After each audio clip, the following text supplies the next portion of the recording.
Hello students, welcome to Indraprasth Law College, Greater Noida. I am Dr. Neelam Pandey. Students, in this video we will study the nature of diplomacy. So, let's start. Nature of diplomacy. Students, diplomacy की definition हम पहले ही देख चुके हैं और इन definitions के आधार पर अब हम डिप्लोमेसी के नेचर पर डिस्कशन करेंगे। Diplomacy is not immoral. Diplomacy immoral नहीं है, यह सिर्फ एक छल कपट की कला नहीं है। जैसे डिप्लोमेसी या कूटनीति से हमारा तात्पर्य, हमारा अर्थ ये निकल कर आता है कि जो छल कपट का सहारा ले एक दूसरे को हराने में, एक स्टेट दूसरे स्टेट को हराने में या नीचा दिखाने में सॉरी, जिस कूटनीति का डिप्लोमेसी का सहारा लेता है, ये मतलब छल कपट का ही एक ये माध्यम है कूटनीति, तो ऐसी बात नहीं है। तो डिप्लोमेसी सिर्फ एक कूटनीति नहीं है, बल्कि यह एक राष्ट्र का दूसरे राष्ट्र के साथ कूटनीतिपूर्ण संबंध बनाने की ये एक नीति है। ठीक है, तो आज के संदर्भ में अगर हम देखें तो कूटनीति एक राष्ट्र का दूसरे राष्ट्र के साथ रिलेशन बनाने को हम कहते हैं। Second nature is diplomacy is a means of international relations. Diplomacy international relation के संचालन का एक साधन है। डिप्लोमेसी के द्वारा ही राष्ट्रों के बीच संबंधों का संचालन पूरे उचित प्रक्रिया या जिसको हम कहें प्रॉपर प्रोसेस के द्वारा किया जाता है। यानी एक राष्ट्र एक दूसरे राष्ट्र के साथ संबंध एक प्रॉपर चैनल के तहत, प्रॉपर प्रोसेस के तहत बनाता है डिप्लोमेसी के अंतर्गत। Third nature is diplomacy act through settled procedure.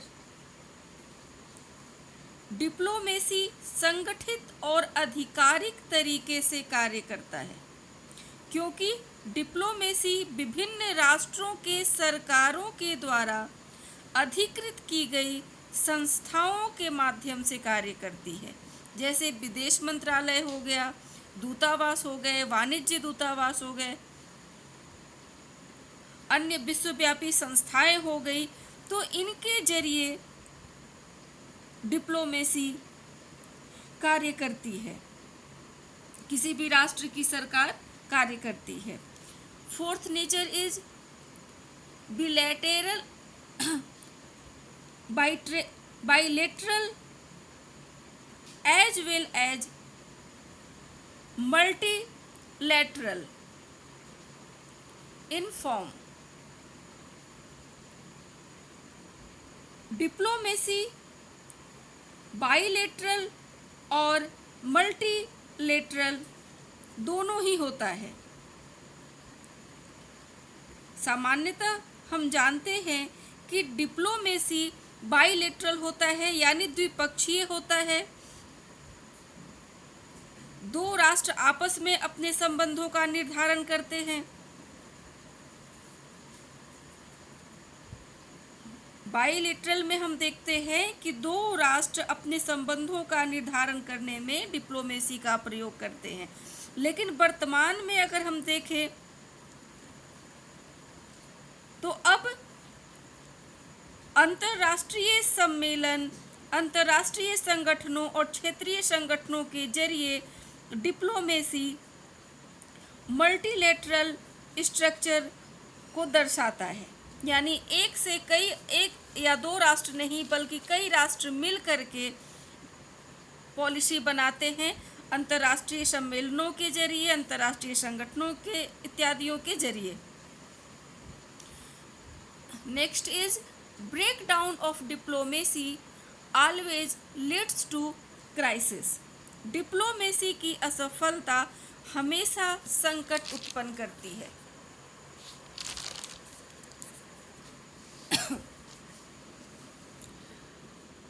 अगर एक राष्ट्र का दूसरे राष्ट्र के साथ युद्ध होता है तो इसका सीधे हम ये समझते हैं कि इनकी जो डिप्लोमेसी थी वो फेल हो गई। युद्ध होना, कोई भी राष्ट्र युद्ध करना नहीं चाहता है, उसकी पॉलिसी ऐसी ही बनती है। लेकिन अगर इस स्थिति युद्ध की बनती है तो इसका मतलब है कि उनकी डिप्लोमेसी फेल हो गई है। Sixth nature is diplomacy is the instrument of implications of foreign policy. Diplomacy विदेश नीति के क्रियान्वयन का एक माध्यम है।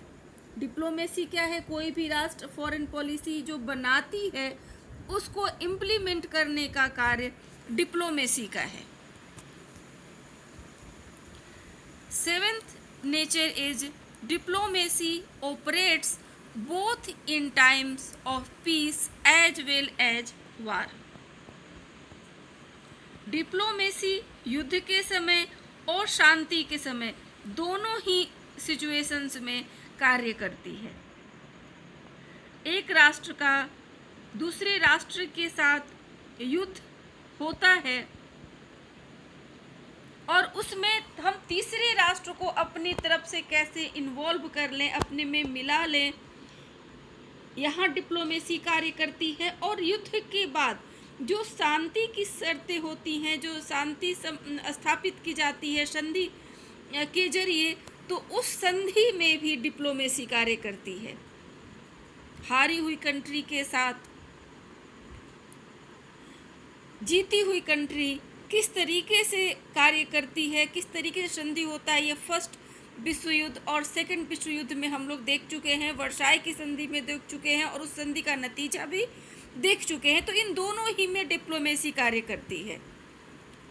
And next nature is diplomacy works in an environment characterized both by conflict and cooperation.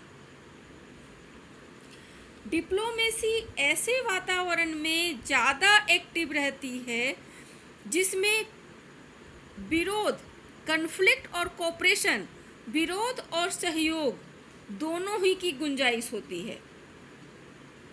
अगर एक कंट्री का दूसरे कंट्री के साथ पूरी तरह से होता है, यानी एक कंट्री दूसरे कंट्री को देखना नहीं चाहती है, हर सिचुएशन में उनका विरोध होता है, तो दोनों राष्ट्र के बीच कभी संधि स्थापित ही नहीं हो पाएगा। तो ऐसे में डिप्लोमेसी का कोई रोल ही नहीं है। और अगर एक राष्ट्र का दूसरे राष्ट्र से बहुत अधिक मित्रता है, संबंध है, तो वहाँ भी डिप्लोमेसी की ज़्यादा ज़रूरत नहीं है। अगर कॉन्फ्लिक्ट ज़्यादा है तो एक राष्ट्र अपने राष्ट्र के अंदर किसी दूसरे राष्ट्र का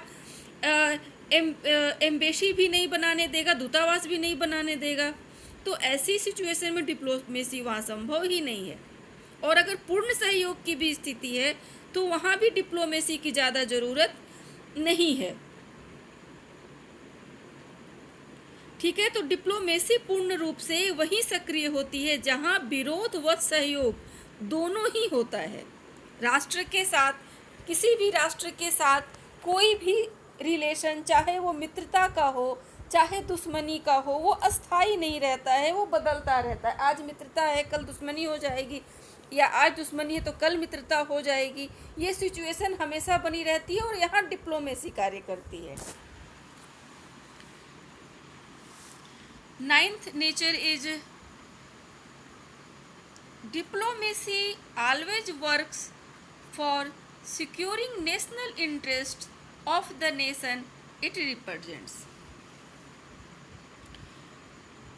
सॉरी डिप्लोमेसी हमेशा अपने राष्ट्रीय हितों की पूर्ति के लिए कार्य करती है।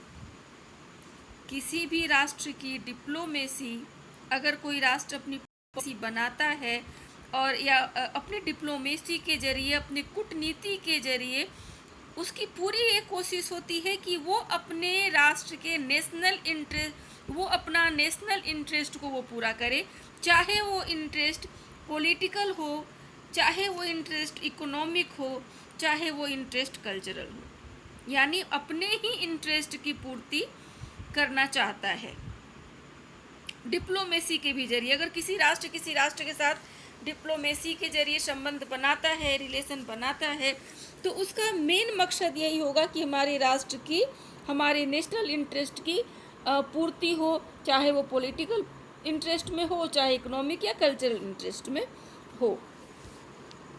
तो वो अपने राष्ट्र को ज़्यादा से ज़्यादा सशक्त और सुदृढ़ बनाने के लिए डिप्लोमेसी कार्य करती है। Next nature is diplomacy and international law is interdepend each other. Diplomacy और इंटरनेशनल लॉ ये एक दूसरे के अनुकूल हैं। इंटरनेशनल लॉ और डिप्लोमेसी एक दूसरे के सहयोगी हैं, न कि ये एक दूसरे के विरोधी हैं। अंतर्राष्ट्रीय कानून के तहत ही या अंतर्राष्ट्रीय कानून के अनुसार ही डिप्लोमेसी कार्य करती है, क्योंकि इंटरनेशनल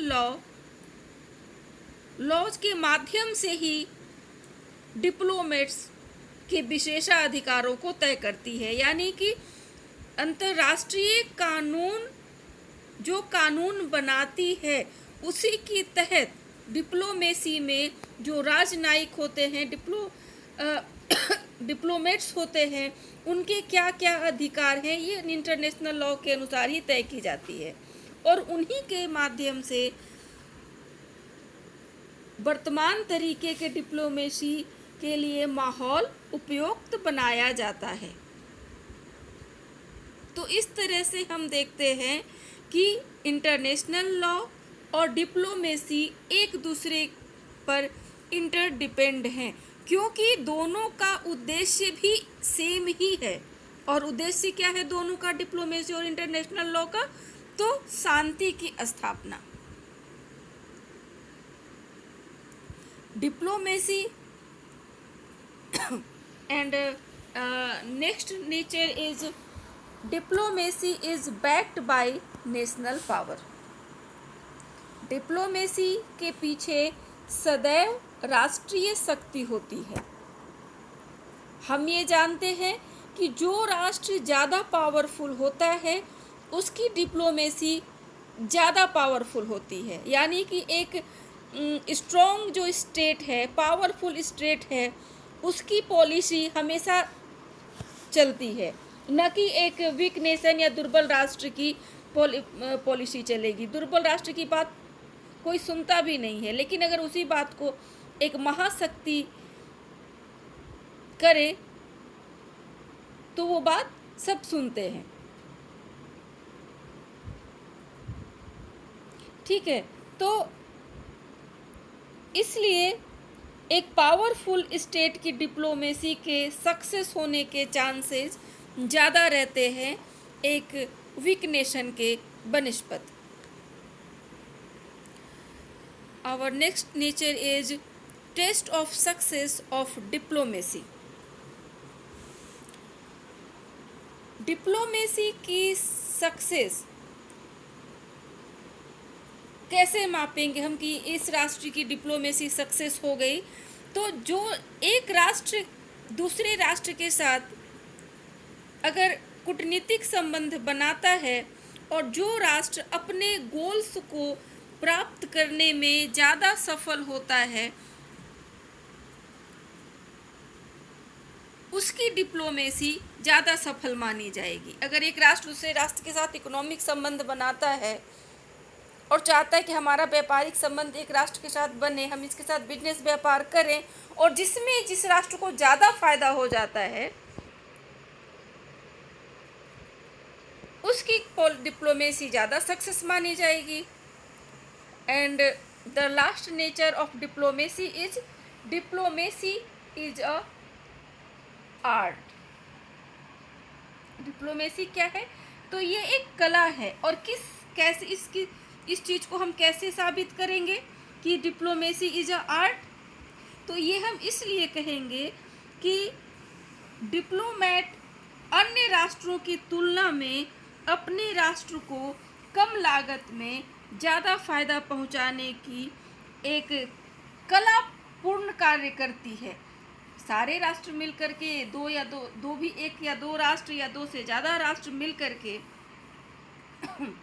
अगर अपना रिलेशन बनाती है तो उस रिलेशन में एक राष्ट्र अगर ज़्यादा सफल हो जाता है अपने को फ़ायदा पहुंचाने में, तो ये उसकी कला है।